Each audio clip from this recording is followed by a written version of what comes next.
Senhoras e senhores, boa noite a todos. Eu sou Fernanda Ramasek e é com muita satisfação que eu irei conduzir o evento desta noite. Bom, nós iniciamos neste momento o Encontro Nacional da Construção Pesada Novas Tecnologias 2023. Encontro que apresenta temas e as empresas com seus produtos, serviços e equipamentos, tecnologias e avanços, conforme pesquisas realizadas pela Conteste. Este encontro é uma promoção do Instituto Nacional de Engenharia Civil, INEC, realização do Instituto Mineiro de Engenharia Civil, IMEC, e patrocínio do Confea, Brasília. Conta com o apoio institucional da CNI, Engenheiros Sem Fronteiras, CICEPOT, Sinduscom e entidades da Bahia, Santa Catarina, Tocantins, entre outras, vinculadas ao Instituto Nacional de Engenharia Civil, INEC. Neste momento, o INEC cumprimenta a todos os presentes, representantes de empresas, lideranças e diretores do sistema CREA-CONFEA. Eu já ouvi falar CONFIA também, né? Me corrijam se eu estiver errado. Posso falar um outro? CONFEA. Ok, muito obrigada. Bom, cumprimentar também os presidentes de entidades de classe, imprensa, engenheiros acadêmicos, senhoras e senhores convidados. Registramos também as presenças dos senhores Marcelo Fernandes, presidente do Instituto Nacional de Engenharia Civil, INEC, Lucas Pita, representante do governo do Estado de Minas, Paulo Brant, vice-governador de Minas, primeiro mandato, Romeu Zema, Jefferson Azevedo Reis, representante do presidente do CONFEA. Mentira, é CONFEA. CONFEA. Vamos lá. Rodrigo Fernandes, presidente do Instituto Mineiro de Engenharia Civil, IMEC. Werner Rolfs, diretor do Sinduscom. João Jacques Viana Vaz, presidente do CICEPOT. Pedro Prates Valério, diretor da Engenheiros Sem Fronteiras, Belo Horizonte. Gil Diniz Neto, presidente do Instituto Metropolitano de Engenharia, IMET. Bernardo Abraão Lopes, presidente da Associação de Engenheiros da UFMG. Santelmo Xavier, presidente da Associação Mineira de Engenharia e Segurança, AMES. Virgínia Campos, presidente da Sociedade Mineira de Engenheiros, SME. Senhoras e senhores, na primeira parte deste encontro, apresentaremos temas de interesse da construção civil pesada e dos setores da infraestrutura. Quero convidar ao palco agora o senhor Rodrigo Fernandes da Costa, presidente do IMEC, para a apresentação do tema A Importância das Engenharias para os Setores da Infraestrutura. Por favor, vamos aplaudi-lo.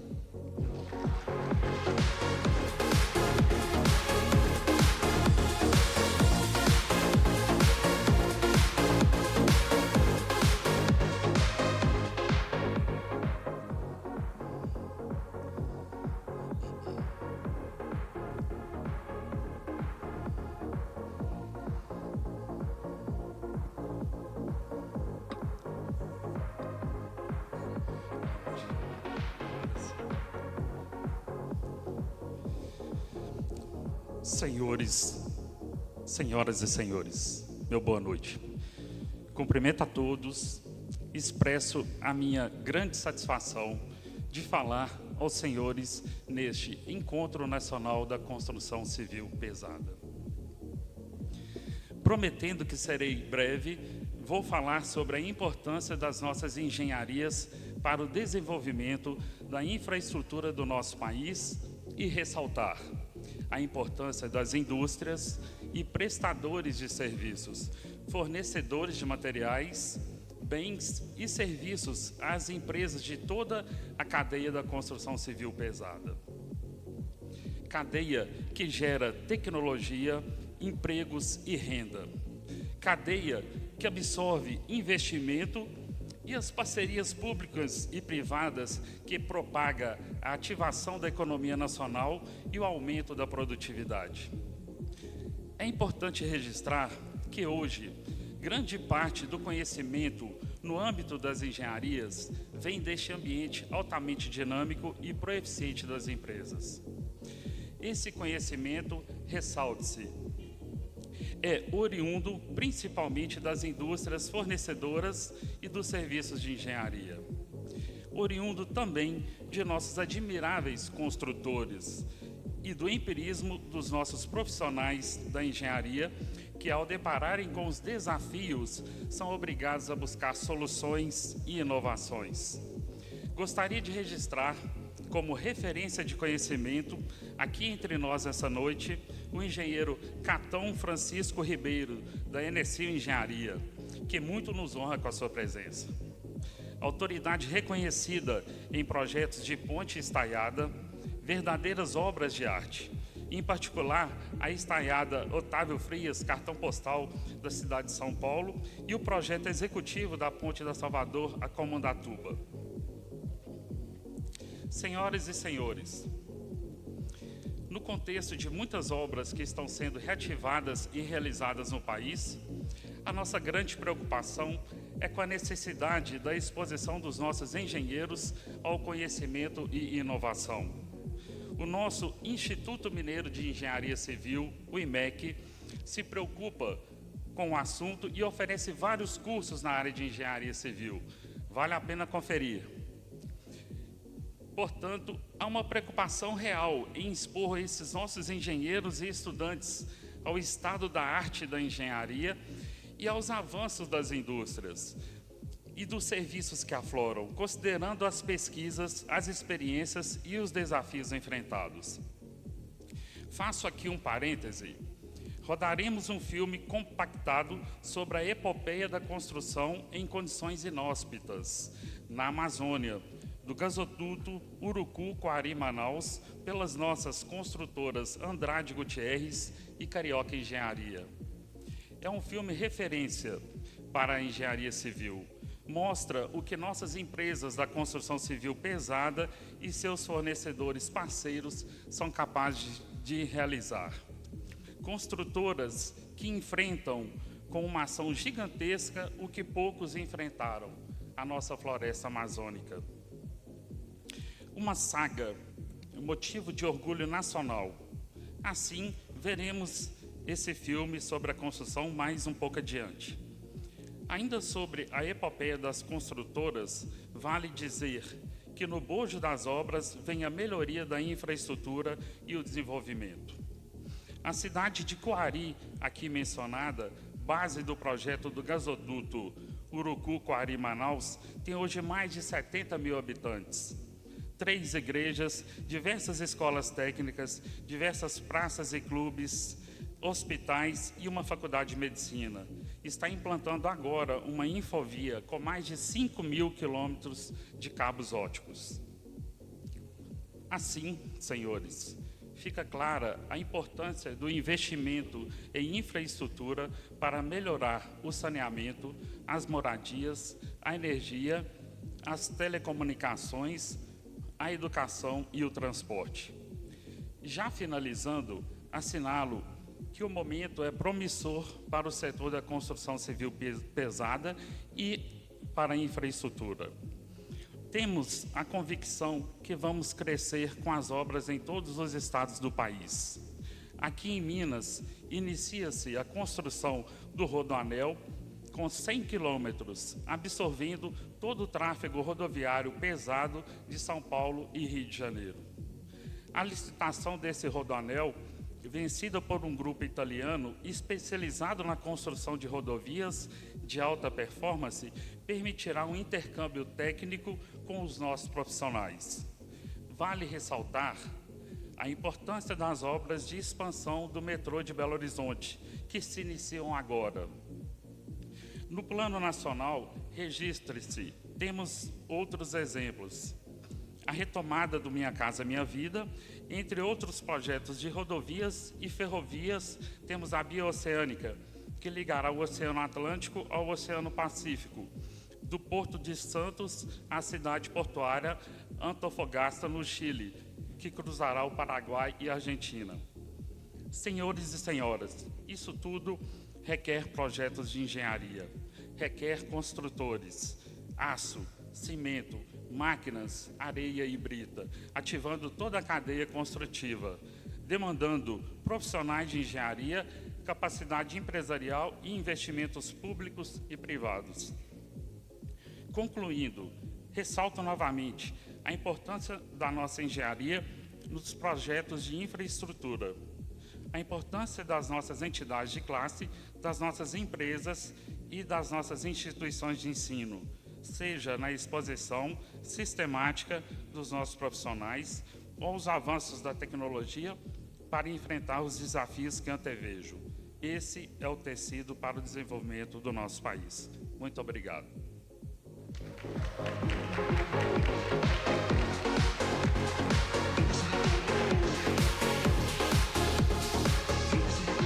Nós que agradecemos a presença do senhor Rodrigo Fernandes. Então, agora vamos assistir ao filme mencionado pelo senhor Rodrigo.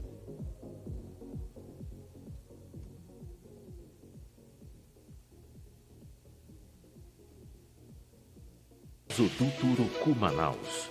Uma obra, um desafio à capacidade de superação em engenharia e logística, cruzando os 670 quilômetros de rios e floresta para levar o gás natural do maior polo petrolífero do norte do país à capital do Amazonas. O consórcio Amazonas Gás, CONSAG, formado pelas empresas Andrade Gutierrez e Carioca Cristiane Nilson Engenharia, participou deste empreendimento na etapa considerada mais difícil da obra.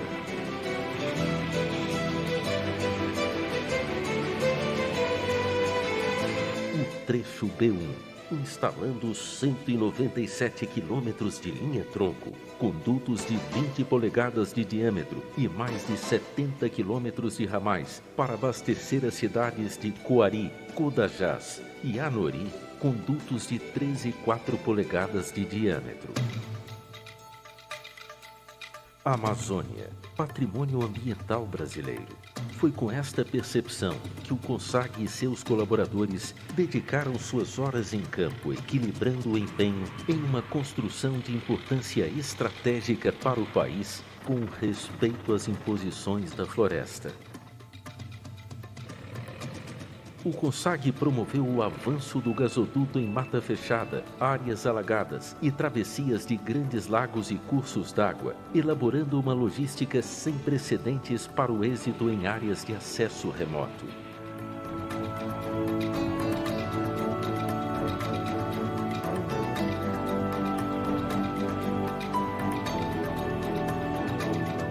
Trabalhar na maior rede fluvial do planeta significa estar sujeito ao regime dos rios amazônicos.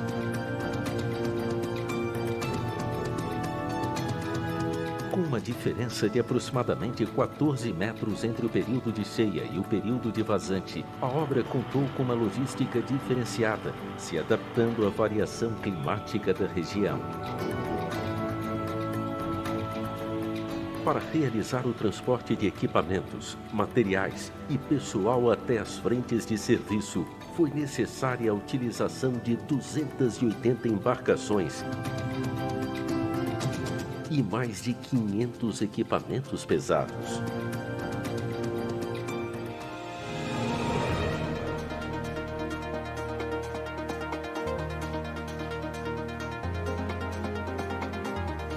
Cinco modernos helicópteros também fizeram parte da frota utilizada pelo CONSAG. O S-64 Skyquake, com capacidade para até 8 toneladas. E o Kamov, para até 4 toneladas e meia, imprimiam agilidade, transportando uma média de 1.000 metros diários de tubos.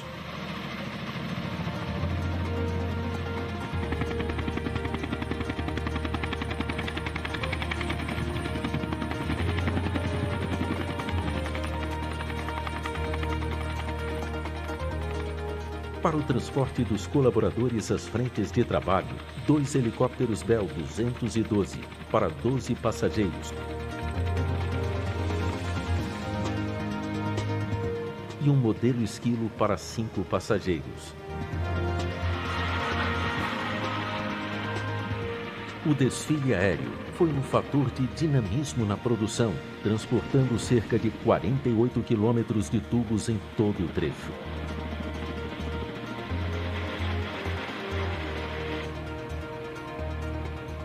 Devido às características do relevo extremamente irregular e com baixa sustentabilidade do solo, a fase do desfile de tubos foi uma das etapas mais críticas de toda a obra.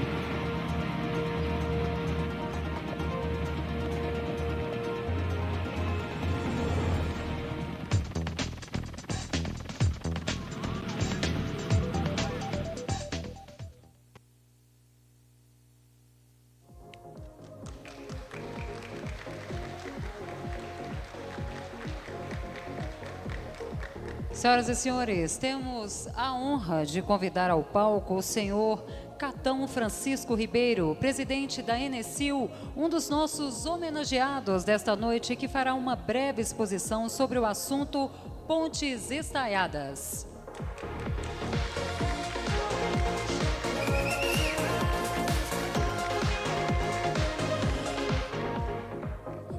Boa noite a todos. Gostaria muito de agradecer todos aqueles que me homenageiam hoje aqui, né? A pessoa do presidente Marcelo e os outros, né? Que lembraram do meu nome. Na verdade, a Enesil, a empresa da qual eu comecei como estagiário lá em 1972, quando era estudante da Escola Politécnica. Então eu tenho 51 anos trabalhando na mesma empresa. E nesse período projetamos umas 4.000 pontes, um pouco mais que isso. Dessas, umas 32 estaiadas. E uma delas, na capital do Paraguai, em Assunção, vai ser inaugurada agora antes do fim do ano. Já está pronta. Heróis del Chaco. Coincidentemente, eles chamam Heróis del Chaco aqueles que lutaram contra o Brasil na Guerra do Paraguai, né? Então, estão fazendo uma ponte que homenageia os caras que lutaram com o Solano Lopes contra nós. Mas a ponte foi feita e tem 2 quilômetros, tem um vão de 300 metros, é a primeira ponte do Paraguai estaiada. E também projetamos recentemente uma que foi inaugurada no governo agora, recentemente também. Ela está pronta, mas o acesso não ficou pronto. Então ela está pronta e os acessos não estão prontos. Nem do lado do Paraguai, nem do lado do Brasil, que é a ponte de integração. Uma ponte que tem 470 metros e a estrutura mista, metálica, que é uma obra também importante. Então eu vou passar 3 filmes aqui. Um sobre a Enesil, a empresa, algumas obras que nós projetamos, uma das mais importantes. Depois vou passar um filme de Fibonacci, que é Fibonacci em italiano, quer dizer, filho do Nati. Então ele era conhecido como um matemático que inventou uma série de números que depois se constatou que essa série de números, toda a natureza é composta por essa série de números. Então vou passar uma série de números, porque quando a gente faz um projeto de uma ponte, tem que ver a relação de altura de pilar com o vão que você vai fazer, se o vão tem que ser menor ou maior. Então, isso aí, o Fibonacci meio que orienta isso. Então, vou passar um filme de Fibonacci e vou comentar um pouco esse filme. E depois, também tem a ponte de Itaparica, Salvador, que vem a ser a maior ponte em comprimento, em largura, em área, né? Em maior vão também, e a estaiada do Brasil. Então, ela vai ligar a ilha de Itaparica à capital Salvador. Uma situação muito semelhante à situação da ponte Rio-Niterói, quando ligou o Rio de Janeiro. O Rio de Janeiro tinha 3 milhões de habitantes, hoje tem 6, a Niterói. Então, nós estamos fazendo uma ponte que liga Salvador, que tem 3 milhões de habitantes, um pouco mais de 3 milhões, ao lugar mais pobre do Brasil, que é o Recôncavo Baiano, onde tem a ilha de Itaparica, onde tem a miséria maior do país, porque não tem acesso. Estão próximos, estão a 10 quilômetros de Salvador, mas não tem acesso, e essa ponte vai fazer o encurtamento da ligação da região sul do Brasil com a cidade de Salvador. O estado da Bahia tem 15 milhões de habitantes, 3 milhões na capital, e tem que dar uma volta, porque é um istmo, né? A Bahia fica num istmo, numa ponta, tem que dar uma volta, e essa vai cortar esse caminho. Só de economia de diesel dá para pagar o pedágio. Então a ponte ela é viável do ponto de vista econômico, é uma PPP, e os chineses ganharam para fazer a obra. Vou passar essa obra pela magnitude dela e por também, no nosso projeto, batia o recorde mundial de vão estaiado em concreto, porque vão estaiado metálico está em 1.200 metros, feito pelos russos lá em Vladivostok. Ponte Pêncil, também tabuleiro metálico, é no Japão, Akai Kuakashu Bridge, ligando uma pequena ilha lá. Mas é Ponte Pêncil, o tabuleiro é metálico. Agora, tabuleiro de concreto, o recorde está em 520. Uma obra estreita, feita na Escandinávia. Então, nós estamos fazendo uma ponte em concreto, cujo projeto tinha 550 metros de vão. Foi projetada originalmente com 32,60 metros de largura, quando a ponte Rio-Niterói tem 12 metros indo e 12 metros voltando. Então são duas pontes, na verdade, uma paralela com a outra. E a nossa ponte fizemos um tabuleiro único com uma largura maior, de 32,60 metros. E nessa empreitada, tivemos que contar com a parceria de uma firma dinamarquesa, a maior empresa de projetos de pontes e de túneis do mundo, que é a COWI, C-O-W-I, dinamarquesa, tem 3.000 funcionários na Dinamarca e 3.000 esparramados pelo mundo. E ela ficou com 33% da parceria, e nós ficamos com 52%, e a Maia Mello, uma firma de Pernambuco, fez a parte do geométrico, o projeto geométrico, ficou com 15%. Então, a responsabilidade, quando tem uma concessão, é nossa, nós que fizemos a maior parte do serviço. Eles entraram mais porque tem um nome e a gente precisava de ter, para ganhar a concorrência, tinha que ter 4 pontes estaiadas no mar e essas pontes tinham que ter mais de 5 quilômetros. Então, brasileiro nenhum podia ganhar, porque não existe ponte no mar no Brasil com mais de 5 quilômetros estaiada. Então, cada brasileiro que queria entrar na concorrência se associou com um estrangeiro que tivesse esse acervo. E o acervo, nós entramos com a maior empresa do mundo. E só para contar um detalhe, né, que ela tem 6.000 funcionários, nós temos 60. Então, quando indicaram eles para se associar conosco, foi uma firma portuguesa da cidade do Porto. Falou, você se associa com a Enesil e ganha a obra lá e faz a obra. Aí eu liguei para falar com o cara lá, falando meu inglês do Vale do Paraíba, aí, do interior do estado de São Paulo, inglês meio troncho, mas deu para falar, porque o dinamarquês, ninguém fala dinamarquesa, né? Uma língua, praticamente, são 5 milhões de habitantes, só eles que falam aquela língua. Então, eles já aprendem a falar inglês na escola, o dinamarquês, e é isso, temos que falar inglês. E eu acertei com ele, falei, eu vou visitar vocês em Copenhague, na capital, para conhecer a empresa. Ele falou, para mim, não. Eu vou aí conhecer a empresa de você. Bom, mas nós 60 funcionários, tira uma fotografia aqui, pronto. Você já... Não, eu quero ir aí. Aí o cara veio, o diretor da empresa, e como ele vinha na quinta-feira, na quarta-feira eu avisei para a minha turma lá na empresa. Eu quero todo mundo com as mesas limpas. Eu não quero ver ninguém olhando o celular, ninguém olhando para o lado, conversando, rodinha, tomando café. Quero todo mundo olhando para o computador, mesmo que não tenha nada para fazer. Mesa limpa. Aí, conversei com o cara 2 horas, o cara chegou lá umas 10 da manhã, ficamos até ao meio-dia conversando. Aí, ao meio-dia, ele foi olhar a empresa. Estava todo mundo sério, posição assim de... Aí, uma maravilha, eu falei assim, eu olhei para o que tivesse mexendo, vai ser demitido. Então, estava todo mundo ali na... Bom, aí o cara falou, o que você... Vamos almoçar. Aí falou, uma churrascaria, né? Porque o cara, churrascaria no Brasil, todo mundo, do estrangeiro gosta de carne. Churrascaria rodízio. Todo pedaço de carne que eu pegava para comer, ele pegava igual, o cara, né? Eu pegava, esse aqui eu não quero, eu também não quero. Eu quero não sei o que e tal. E em vez de tomar a cerveja que todo mundo toma quando vai comer uma churrascaria, ele pediu vinho tinto. Então, vinho tinto na hora do almoço e tal. E aí eu perguntei para ele, olha, qual é a possibilidade de vocês aceitarem nós como parceiros para disputar a concorrência e ganhar o projeto? Ele falou assim, olha, pelo que eu olhei da empresa, nós estamos com 95% de chance de fechar com vocês. E eu falei, bom, e quando você vai dar a notícia? Eu falei, bom, eu vou pegar o avião, vou chegar na Dinamarca na sexta, segunda-feira de manhã, eles 5 horas antes da gente, né? Então, eu vou dar uma notícia da minha diretoria, o presidente e o vice-presidente, vou discutir com eles e nós vamos ver se fechamos. E me diga uma coisa, o que você achou assim de mais interessante na empresa? Olha, o que eu fiquei impressionado é com a limpeza da empresa, todo mundo sério, todo mundo prestando atenção. Eu falei, porra, então eu falei sério para os caras, né? Tem que falar aquilo e aquilo que foi o ponto que parece pouca coisa, mas para ele significou o mais importante de toda a conversa que tivemos. Aliás, ele perguntou, eu vou ficar com 33% e o que eu vou fazer? Eu falei, você não precisa fazer nada, que nós sabemos fazer tudo.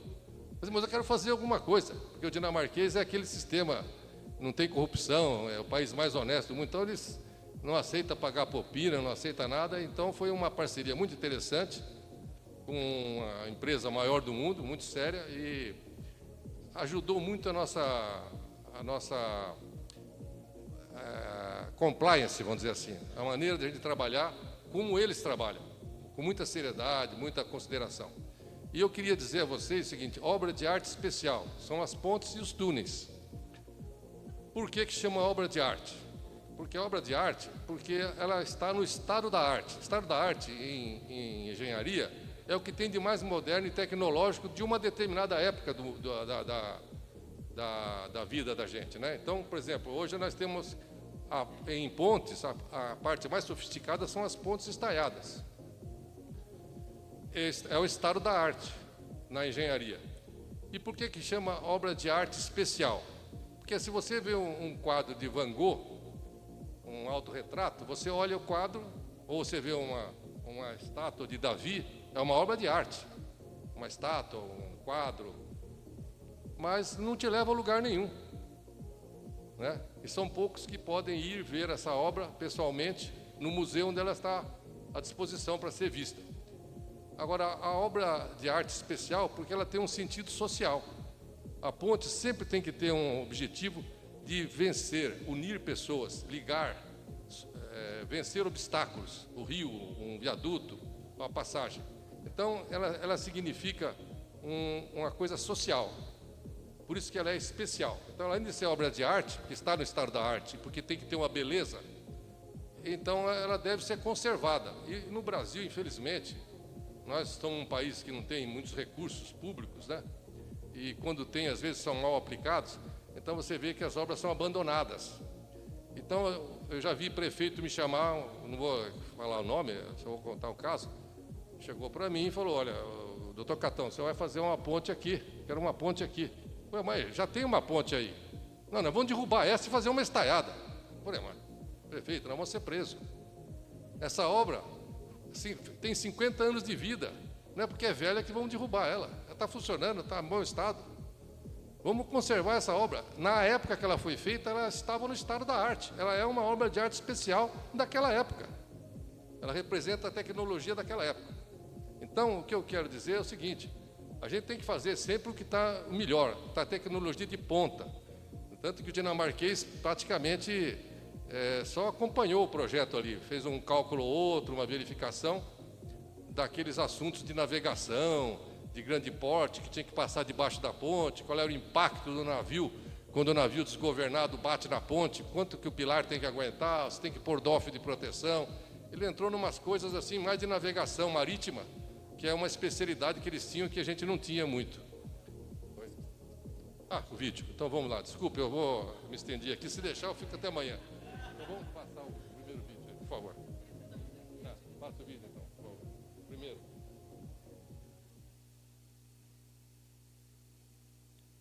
Essa é a ponte então de Taparica. Note que tem aquela pontinha, é um istmo, é onde fica Salvador. Tem que dar uma volta para poder chegar no Recôncavo Baiano. E a ponte está desenhada aí, ela tem no mar 12 quilômetros, um total de 15 quilômetros. Ela é mais comprida que os 9 quilômetros da ponte da ponte lá do Rio de Janeiro. Então ela é mais larga. Esse vão central tem 550 metros e o mastro tem 285 metros de altura. Seria a construção mais alta de Salvador E o gabarito de navegação são 85 metros. Na época, estava se falando em plataforma de exploração marítima, então ele estava com 125, agora passou para 85. O tabuleiro baixou porque não vai ter mais a conserto de manutenção de plataforma de exploração no mar. E são 2 planos distais e tem a largura de 32 e 20. Agora, devido à falta de recursos, passou para 26 e 20. Ainda assim é mais larga do que a ponte Rio-Niterói. Notem a forma do mastro, né? Ele é diferente.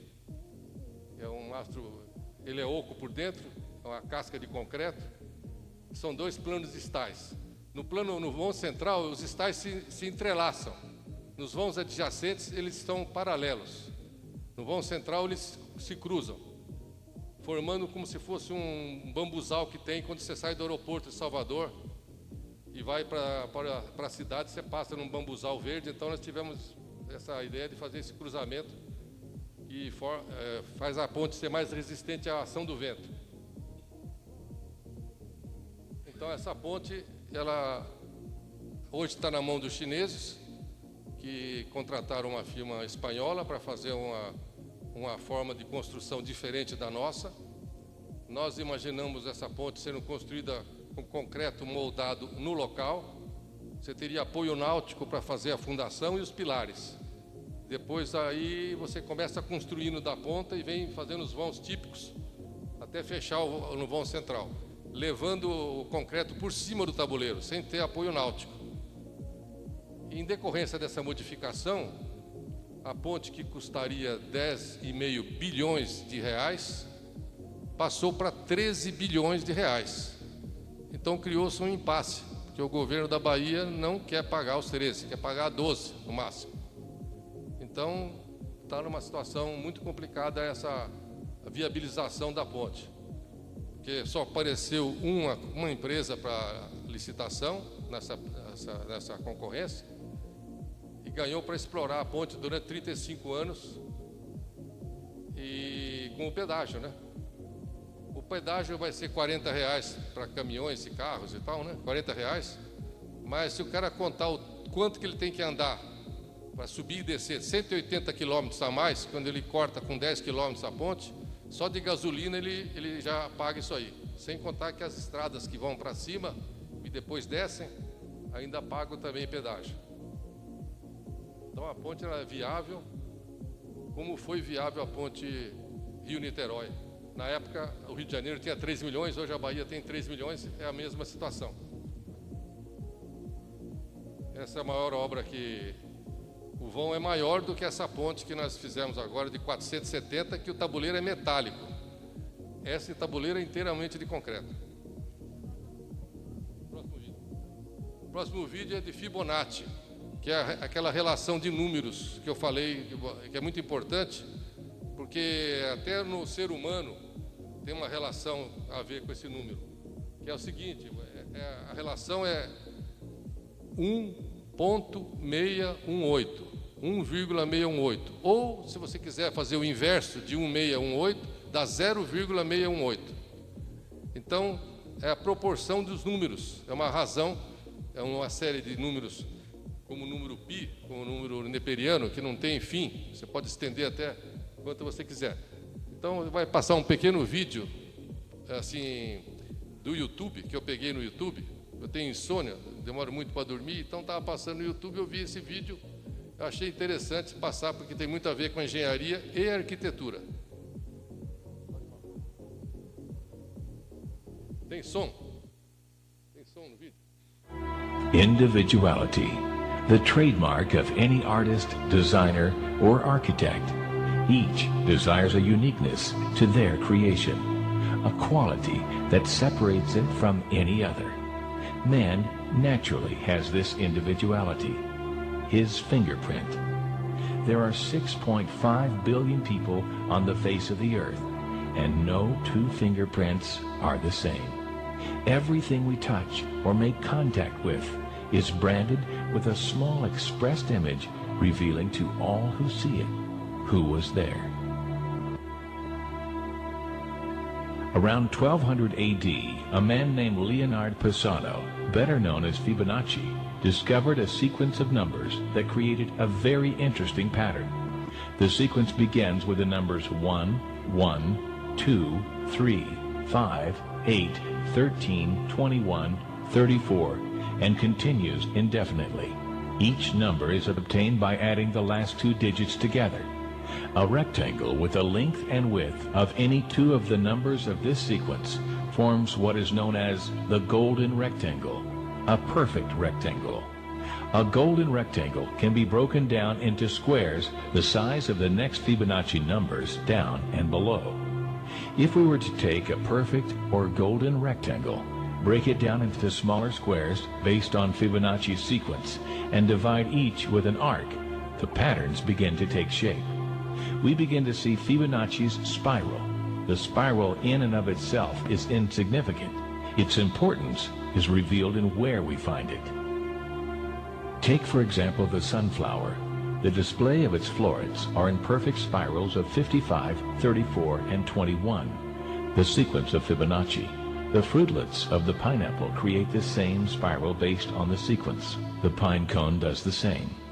As currents move through the ocean and the tide rolls onto the shore, the waves that bring in the tide curve into a spiral that can be mathematically diagrammed onto a plot at the points 1, 1, 2, 3, 5, 8, 13, 21, 34, and 55.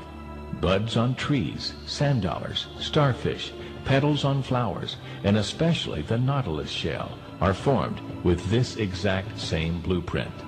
With each segment of growth, the nautilus adds to itself one more value on Fibonacci's scale. This blueprint can be seen around us on a small scale every day, but the greatest example of all is directly above our heads. At an average of 100,000 light years across, even the spiral of the galaxies above us are formed with the exact design that the tiny shell is formed. This sequence or blueprint appears to be the trademark of a designer, a proof of a creator, something left behind indicating the one who was there, a fingerprint. As we scan our universe from the tiny flower to the awe-inspiring galaxy, we see the fingerprint of God. And we are forced to ask, who is God?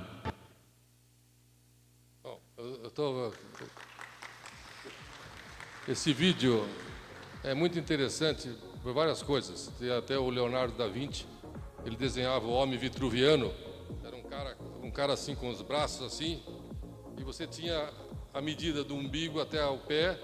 Se você dividisse essa distância do umbigo até o pé e dividir pela altura total, dava o número de Fibonacci, a relação do número anterior ao outro, ou dividindo ou multiplicando, tanto faz. E quando nós projetamos a ponte de São Paulo, nós fizemos um X. E esse X foi levado por uma questão de resistência dos materiais, de equilíbrio. E eu vi esse filme de madrugada em casa, falei, será que aquele X nosso tem a relação de Fibonacci? E tem. Não é que tem? Pegando a altura total, que é 138, dividindo pela altura do cruzamento do X para baixo, dá Fibonacci. Pegando a distância de baixo até o cruzamento, pela altura do meio do cruzamento para cima, também dá Fibonacci. A distância da abertura das pernas da torre embaixo, dividida pela altura da torre em cima, dá Fibonacci. Então, nós seguimos as leis da natureza, lei de Hooke, lei de Newton, toda a lei de equilíbrio, de resistência dos materiais, aplicamos as leis da natureza e a obra ficou parecida com os números de Fibonacci, e que tem no abacaxi, que tem nas árvores, tem tudo. Se você pegar qualquer árvore, ela tem um caule, aí se divide em 2, porque o número de Fibonacci começa com 1, aí soma 1 mais 1 dá 2, depois, em vez de dividir em 4, divide em 3, porque 2 mais 1 dá 3, então divide em 3 galhos, depois divide em 5 galhos para cima de um certo nível. Por quê? Porque 3 mais 2 dá 5. Então a sequência de galhos, na medida que a árvore vai crescendo, cresce seguindo a lei de Fibonacci, que é um número que o cara achou e ele não sabia para que servia, mas ele gostou do número, guardou, e depois, quando as coisas foram evoluindo, foram se observando que tudo na natureza tem a ver com isso. Então, quando nós temos um projeto de uma ponte, sempre tem que saber a altura do pilar e o vão. Então, você pode fazer um paralelo com os cães, né? Que é o melhor amigo do homem, depois do concreto é o cão, né? Ou o contrário. Então, o que é um cão bonito? O cão bonito, todo mundo sabe, o cão mais bonito que tem é o Golden Retriever, chama retângulo de ouro, que é do Fibonacci. Você pegar o comprimento do corpo do cão e dividir pela altura das pernas, dá o número de Fibonacci, porque é um número perfeito, é o cão perfeito, por isso que ele chama Golden Retriever. É o cão melhor que tem. Eu tenho uma fêmea e é coisa fantástica. Agora, quando você pega um cachorro salsicha, ele não tem o número de Fibonacci, porque ele é muito comprido e tem a perna muito curta. Então, se você dividir as pernas pelo comprimento do comprimento do corpo, não dá Fibonacci. Você pegar um cão como o lobo-guará, por exemplo, ele tem as pernas muito altas, porque ele anda nos banhados, então ele foi com as pernas muito altas e o corpo curto. Também não dá Fibonacci, mas na média os cães dão Fibonacci. Também se você pegar um anão, não vai dar Fibonacci, mas se você pegar um homem médio, dá o Fibonacci. Se você pegar um jogador de basquete da NBA americano, talvez não dê Fibonacci, mas a média. Sim. O terceiro filme, senão eu vou ficar aqui até amanhã. Estamos há mais de meio século fazendo projetos de infraestrutura que conectam milhares de Essas são pessoas as no pontes Brasil principais e que em nós toda a projetamos. América. Liderada pelo renomado engenheiro Catão Francisco Ribeiro e seus sócios, a Enicil e seus mais de 60 profissionais especialistas já realizaram mais de 4.000 projetos de infraestrutura, muitos deles premiados. Sem dúvida você já passou em uma das obras de arte projetadas pela Enicil. Realizamos exclusivamente projetos de infraestrutura, o que garante foco total na entrega nas melhores soluções de qualidade e economia de verdade. Nossa especialidade é trazer ao contratante um projeto que atenda com muita inteligência, visando a facilidade construtiva. Cada projeto é único para nós e pensado a cada detalhe para garantir baixo custo, durabilidade e integração com o meio ambiente. Se o assunto for pontes, viadutos, passarelas, túneis, cais, portos e torres eólicas, pode confiar.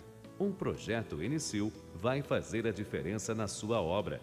Enicil, projetando o presente e o futuro. Só mais um minutinho. Então, eu queria dizer o seguinte, a engenharia não é uma pessoa só. Eu estou sendo homenageado porque eu sou o líder da empresa, mas, na realidade, a gente não é nada sem o conjunto da equipe, que a gente forma ao longo do tempo e que são os engenheiros que trabalham comigo, os desenhistas e até as outras pessoas que não estão ligadas à engenharia, mas que fazem parte da administração da empresa. Porque você tem, é como se fosse um maestro, eu estava até conversando com a pessoa antes aí sobre esse assunto, é um assunto que é a mesma coisa você ter um maestro e a banda desafinada. Então a banda tem que tocar de acordo com... A gente pode ser o maestro, mas se a banda não tocar direito, não vai. Então a gente tem que ter confiança e depende deles. Eu sozinho não faço nada na empresa, praticamente, eu não tenho condição nenhuma. Mas a gente concebe as obras, bola o negócio, dá a sugestão e o debate entre meus engenheiros. O que tem menos tempo comigo tem 15 anos trabalhando comigo. Tem engenheiros que estão há 30 anos trabalhando comigo. Então conhece já a gente a maneira de trabalhar, a maneira de pensar, e você constrói uma empresa ao longo do tempo, vai evoluindo, né? Então essa é a Enicil, nossa empresa. Nós sempre procuramos fazer a obra que esteja no estado da arte, que cria... Quando você vê a obra, tem uma relação bionívoca. Aquela obra é daquela cidade, aquela cidade tem aquela obra. Então, são obras diferentes, nunca são iguais cada local é tratado de maneira própria e adequada ao local, para a obra ser integrada naquele ambiente. E assim a gente procura fazer a obra que dê custo baixo, rapidez na construção e, ao mesmo tempo, pouca manutenção, que nós não temos manutenção no Brasil, muito baixa a manutenção, muito pouca. Então, eu agradeço a todos a homenagem na pessoa do Dr. Marcelo e os outros que lembraram do meu nome para essa homenagem. Quero dizer que de Minas eu tenho muito no coração. Projetamos recentemente uma ponte num lugar que tem um nome Pintópolis, não é muito, mas é o lugar, é uma ponte no Rio São Francisco. É a 6ª ponte que eu projeto no Velho Chico, né? Eu tenho 3 na Bahia e tenho 2 aqui em Minas. Então a gente tem 5 obras no Rio São Francisco. E a minha mãe é mineira de Poços de Caldas, então quando eu ganhei a ponte de Pintópolis, o governo o secretário me chamou para conversar, foi até curioso. Eu falei, a gente ganhou o projeto, vamos fazer o projeto. Mas o diretor do DR me chamou, DR de Minas, e ele falou que era a primeira vez que uma empresa fora do estado de Minas ganhava uma licitação para fazer uma ponte em Minas. Desde a Tiradentes até hoje, só ganhava empresa mineira. Eu falei, mas a minha mãe é mineira, então acho que é por isso que eu ganhei. Então, fizemos essa ponte e foi a primeira empresa de outro estado. Acabou, né? Tá, obrigado. Obrigado, doutor.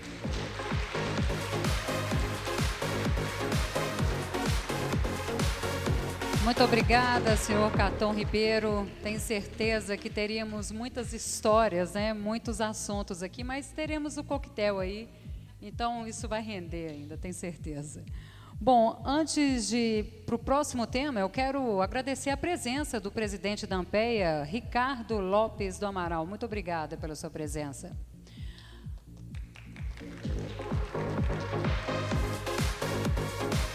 Bom, vamos então para o nosso próximo tema, questões ambientais, seus impactos nos negócios e na infraestrutura.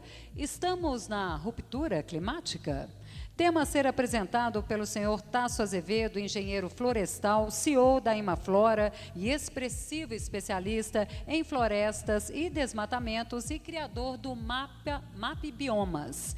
O senhor Tasso Azevedo se viu impossibilitado de comparecer por acompanhar hoje a ministra Marina Silva, do Meio Ambiente, e a ministra Simone Tebet, do Orçamento, em viagem a Dubai para a Conferência das Nações Unidas sobre Mudanças Climáticas, a COP28.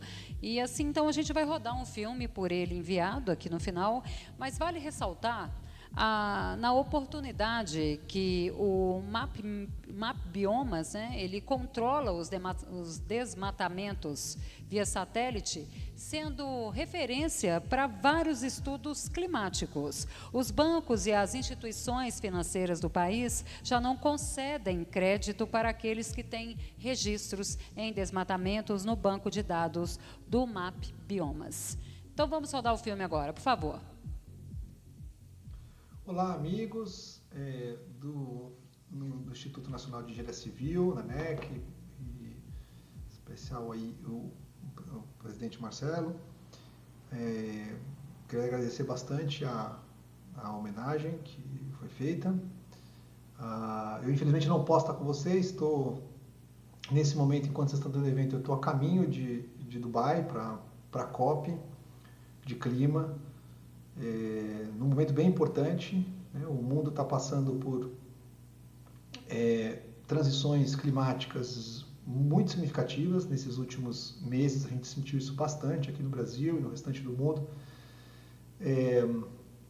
inclusive com a perspectiva de, ainda que por um intervalo de tempo ainda curto, a gente superar 1,5 graus e em até alguns casos até 2 graus de aumento de temperatura em relação à era pré-industrial, e num esforço grande para que a gente possa reduzir as emissões de gases de efeito estufa no planeta e de forma agressiva e rápida, de forma a zerar as emissões até 2050 e ter emissões negativas, né, com mais captura do que emissões na segunda metade do século, para que a gente possa estabilizar o aumento da temperatura global em, no máximo, 1,5 graus, o que é necessário para evitar um sofrimento grande e um custo muito grande de adaptação do planeta, né?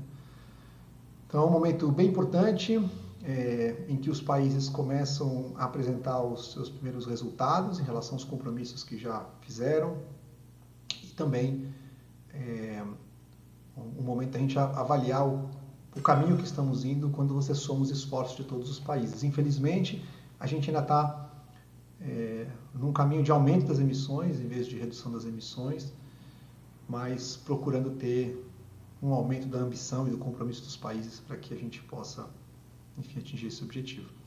Então, eu estou aí com vocês. O Brasil tem feito um esforço bem grande para poder reduzir as suas emissões. 75% das nossas emissões estão relacionadas às questões do uso da terra, seja na agropecuária, seja no desmatamento, seja na forma como a gente escolhe o uso da terra, principalmente a questão do desmatamento, que é o nosso principal vetor de emissões. A gente, felizmente, está vendo o desmatamento começar a cair, mas isso não diminui a necessidade e a atenção que a gente tem que ter com todos os setores da economia. E o setor industrial, da construção, da energia, também é bem importante de estar alinhado com esse objetivo, né?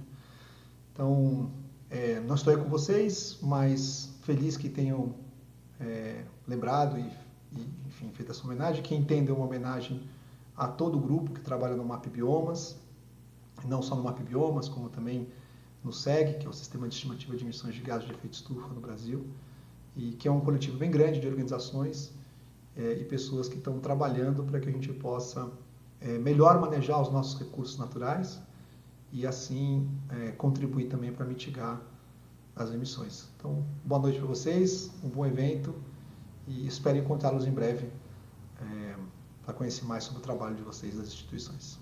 Até mais. É isso. Senhoras e senhores, vamos então iniciar o 5º Prêmio Infrão, fornecedores em destaque à construção civil pesada, reconhecimento e homenagens dos engenheiros e dirigentes de construtoras às empresas fabricantes de produtos, equipamentos e prestadoras de serviços eleitas por pesquisa Conteste. Ainda homenagens a construtoras eleitas que se destacaram em obras de infraestrutura, rodovias, ferrovias, portos, Minha Casa Minha Vida, iluminação pública, telecom, energia, redes de transmissão, túneis, complexos viários, entre outras. O 5º prêmio reconhece também pessoas físicas que tenham contribuído notoriamente para o desenvolvimento econômico, social e técnico e científico. Convidamos ao palco o senhor Marcelo Fernandes da Costa, presidente do Instituto Nacional de Engenharia Civil, INEC, para iniciarmos então as homenagens do 5º Prêmio Infrão.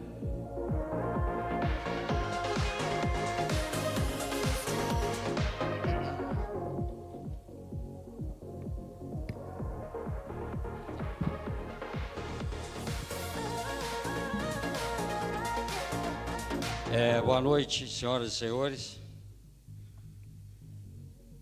É uma grande satisfação o Instituto Nacional de Engenharia Civil, INEC, e o Instituto Mineiro de Engenharia Civil, IMEC, nessa noite de premiação, de homenagens, vem valorizar os grandes empreendedores da construção civil pesada nacional. No 5º Prêmio Infrão. Parabéns, homenageados. Gostaria aqui de agradecer a presença de todos e vamos às homenagens da noite. Meu muito obrigado.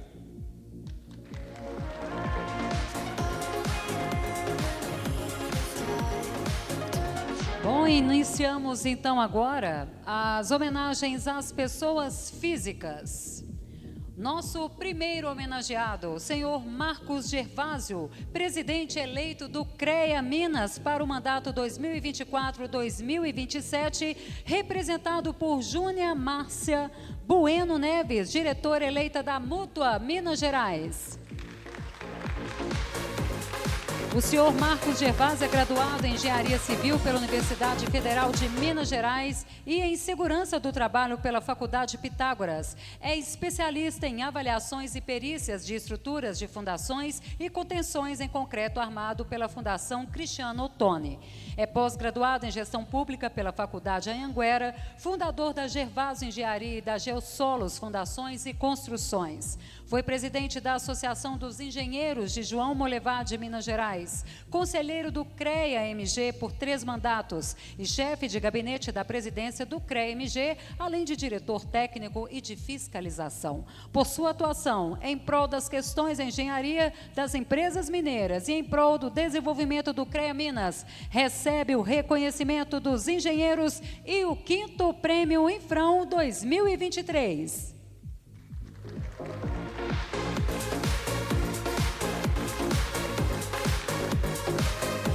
Convidamos ao palco agora o senhor Adir José de Freitas, nosso próximo homenageado. Vamos aplaudi-lo. O senhor Adir José de Freitas é engenheiro civil com mestrado pela Escola de Engenharia da Universidade Federal de Minas Gerais, tem mestrado pela Universidade de Hidrologia, Padova, na Itália, com tese sobre irrigação. O senhor Adir José de Freitas foi coordenador do curso internacional de irrigação, bombas e tubulações hidráulicas pelo UFMG, lecionou na Escola de Engenharia da UFMG as disciplinas sobre tratamento de água e hidráulica geral por mais de 10 anos. Lecionou também recursos hídricos pela Universidade Federal de Viçosa. Na sua trajetória profissional, foi engenheiro na Superintendência de Desenvolvimento da Capital, SUDECAP, e chefe da Diretoria de Projetos do Departamento de Água e Esgoto, o DAI, antiga Copasa. Apresentou estudos sobre assoreamento da Lagoa da Pampulha, importante trabalho na área de saneamento. Ressalte-se, editou o livro de ouro, Memória sobre todo o corpo docente da Escola de Engenharia da UFMG, uma contribuição relevante à memória do ensino em engenharia civil. Tem mais de 45 trabalhos técnicos publicados. Assim, então, o professor Adir de Freitas recebe o reconhecimento dos engenheiros e as homenagens do 5º Prêmio Infrão 2023.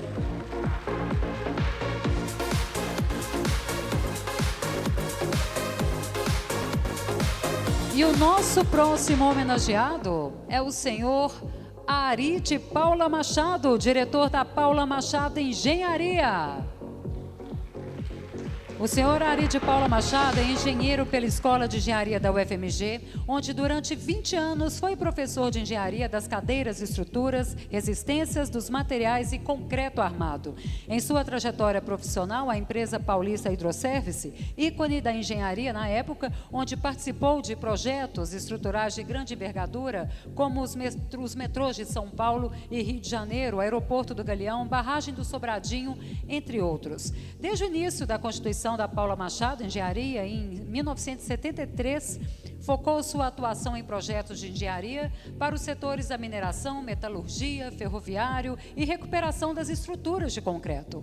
O senhor Ari introduziu novas técnicas inovadoras, os denominados sistemas compostos estruturais, sendo pioneiro no Brasil. Seus projetos receberam reconhecimento e premiações de importantes instituições dentro e fora do país. Foi consultor técnico na área de reforço estrutural com sistema de fibra de carbono para diversas empresas, tendo atuado em toda a América Latina. Assim, então, neste momento, a nossa homenagem por suas contribuições e pelos 50 anos de Paula de Machado Engenharia.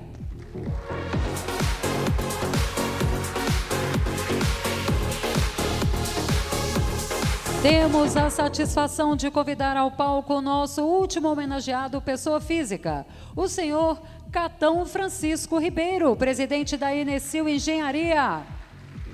O senhor Catão Francisco Ribeiro é graduado em Engenharia Civil e pós-graduado em Pontes pela Escola Politécnica da Universidade de São Paulo.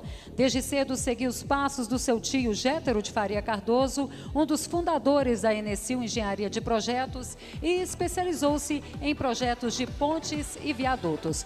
Participou da elaboração de mais de 3.500 projetos de pontes, túneis, viadutos e obras de arte especiais. Em sua trajetória profissional, profissional, destaca-se a responsabilidade pelos projetos das pontes construídas sobre os rios Pinheiro, Paraná, Atibaia, em São Paulo, ainda a responsabilidade sobre centenas de pontes em mais de 10 estados brasileiros. Destaca-se a ponte estaiada Engenheiro Jamil Sabino, localizada sobre o rio Pinheiros, em São Paulo, a primeira estação ferroviária estaiada do mundo, e a ponte Otávio Frias, mais recentemente a ponte Salvador-Comandatuba. Como principais prêmios recebidos, tem o prêmio Emílio Balgart, os diversos prêmios Gerdau por pontes, em especial pela ponte Otávio Frias, cartão postal de São Paulo. Vale repetir, mais de 3.500 projetos de pontes, túneis e saiadas e 50 anos de atuação, o que lhe confere a denominação de Pai das Pontes. O senhor Catão também registra as palavras do senhor Catão em encontro do Confeia, abre aspas: gosto de motivar os jovens. Os mais velhos não posso mudar, mas os jovens são a nossa esperança e devemos estimulá-los a aprofundar seus conhecimentos. Finalizou assim, fecha aspas. Neste momento, então, já até recebeu, a nossa homenagem do reconhecimento dos engenheiros e do 5º Prêmio Infrão 2023.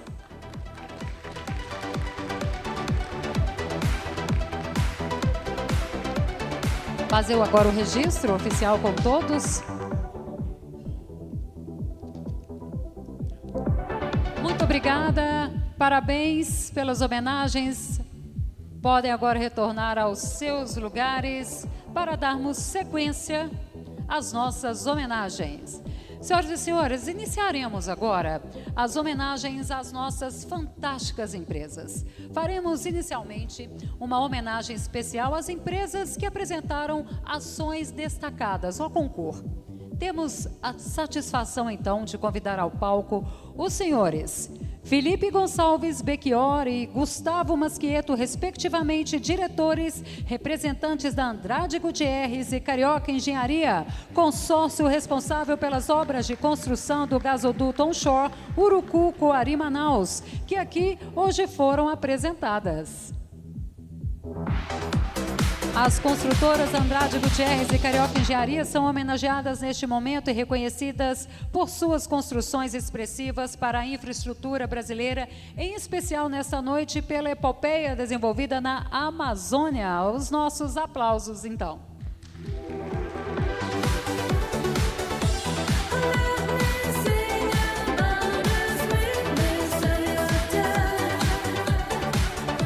Peço que os senhores permaneçam, então, ao palco para a gente, ao final, fazer a foto oficial coletiva. E, na sequência, então, gostaríamos de convidar ao palco o senhor Danilo Prado, diretor da Pelicano Engenharia, empresa especializada na construção de ferrovias.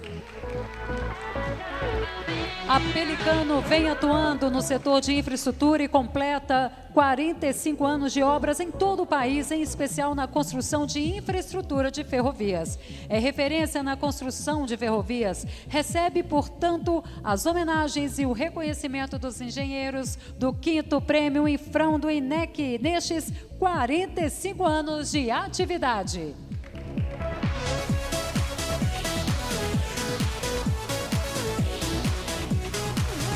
Convidamos ao palco o senhor Luciano Cavalcante Pereira Júnior, diretor superintendente da CEMIG. A CEMIG Centrais Elétricas de Minas Gerais, por meio do projeto CEMIG nas Escolas, que faz parte do seu programa de eficiência energética, atuou na troca de lâmpadas ineficientes em milhares de escolas de Minas Gerais. O programa já beneficiou mais de 3 milhões de alunos e 2.500 escolas, com conforto a alunos e professores e a economia de mais de 30% nas contas de energia. Assim, por essa ação gigantesca e sustentável, recebe a CEMIG o 5º Prêmio Infrão Destaque Nacional pela iluminação das escolas de todas as regiões de Minas Gerais.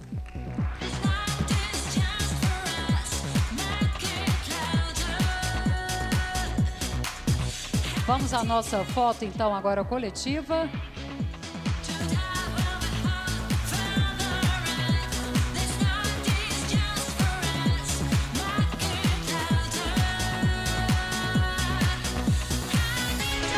Muito obrigado, senhores. Parabéns pelas homenagens. E agora, senhoras e senhores, nós vamos às homenagens às nossas fantásticas construtoras. Convidamos ao palco os representantes das construtoras que se destacaram em obras de infraestrutura. Chamamos José Belém Barbosa Neto, da Direcional Engenharia, eleita na categoria Destaque em Construções Habitacionais Minha Casa, Minha Vida.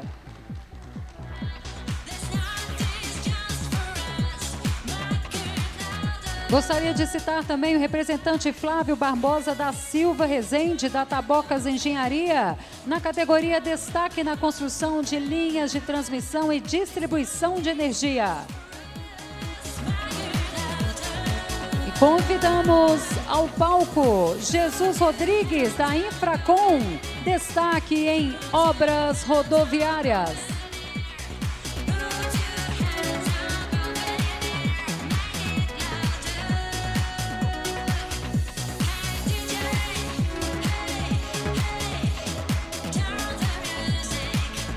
Convidamos representantes Mauro José Ladim e Hamilton Oliveira Guerra, da SEB, destaque em iluminação pública.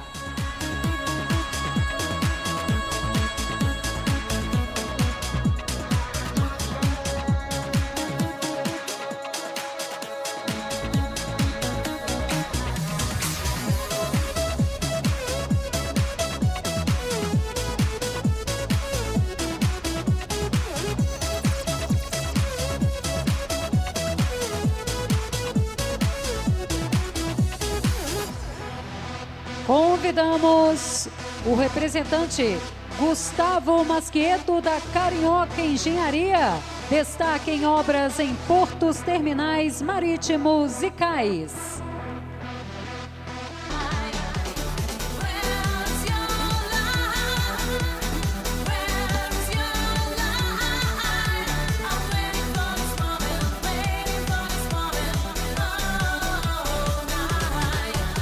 Convidamos Danilo Prado, da Pelicana Engenharia, destaque em obras ferroviárias.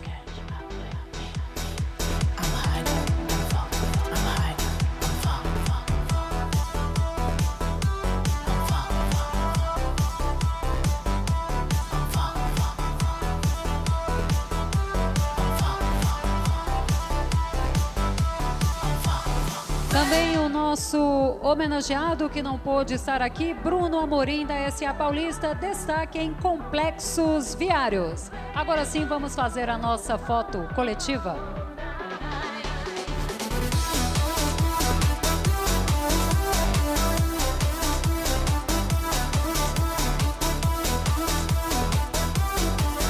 Parabéns aos senhores, muito obrigada. Podem retornar agora aos seus lugares, porque agora vamos convidar ao palco os representantes das empresas da categoria Prestação de Serviços. Chamamos Leonardo Lamonier, da Ausenco, projetos de infraestrutura, energia, mobilidade, entre outros.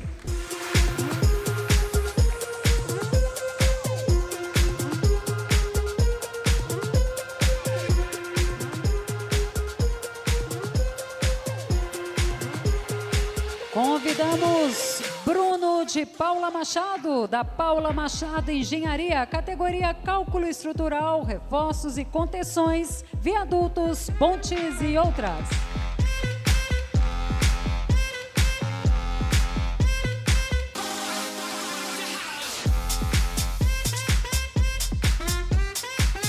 Próximo homenageado, Bernardo Dória, da Enacom, categoria Sistemas, Simulações, Projeções e Análises de Setor de Energia.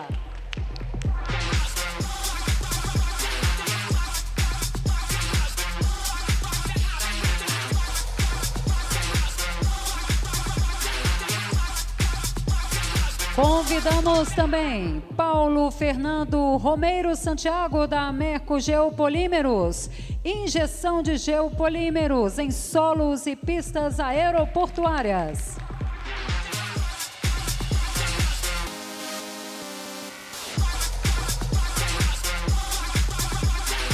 Convidamos ao palco Andréia Rajão, da Valme Engenharia, Geotecnia, Hidrologia e Meio Ambiente.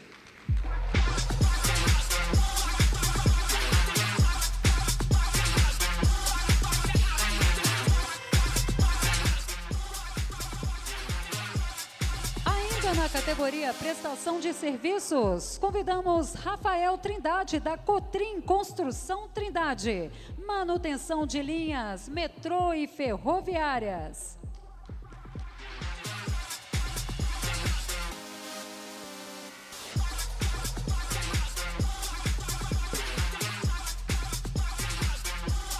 Agora a nossa foto oficial.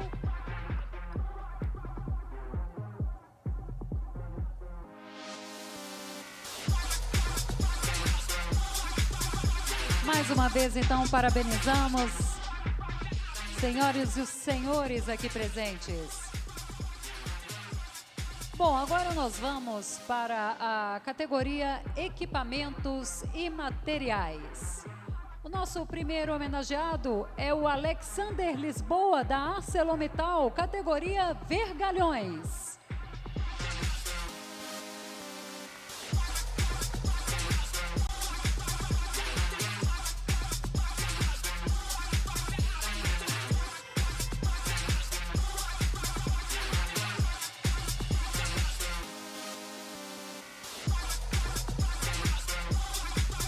Convidamos Luiz Pini e Reinaldo Plaza, da Torcisão, categoria Tiradentes, Proteção, Escoramentos, Túneis e Energia.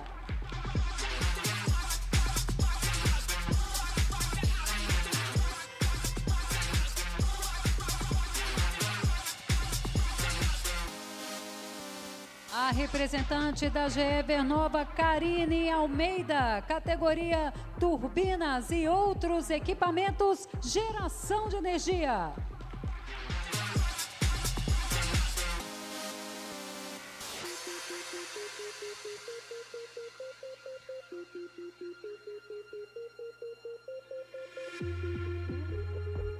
Convidamos Maurício Heisler, da Andritz, tratamento de água e resíduos, filtros.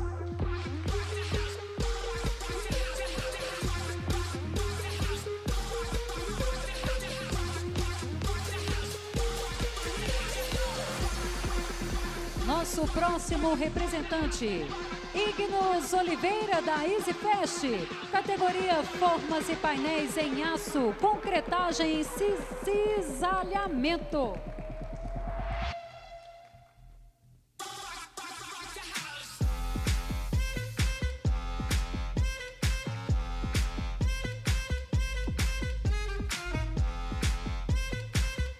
A representante da MG Cinto, Marilyn Lucília Nóbrega, categoria Segurança, Cinturões, Talabartes e outros.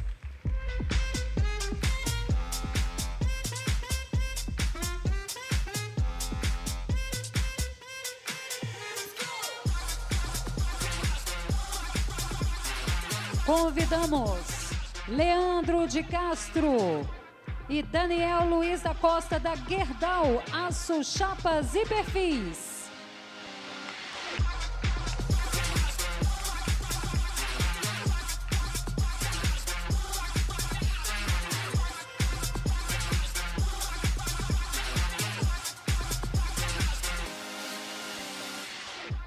E citamos também Tiago Couto, Cimento Nacional, categoria Cimento.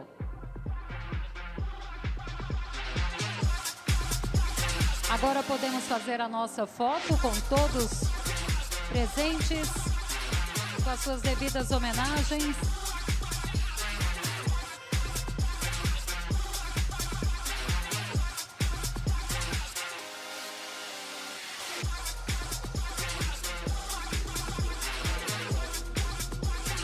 Muito obrigada, senhoras e senhores. Bom, e assim, foi tão rapidinho hoje, né? nós terminamos a nossa noite de premiação e homenagens. Nós chegamos ao fim desta nossa cerimônia. Quero agradecer ao nosso presidente aqui, mas nós teremos o nosso coquetel, né? Bom, eu fico por aqui, agradeço pela atenção e até 2024. Muito obrigada.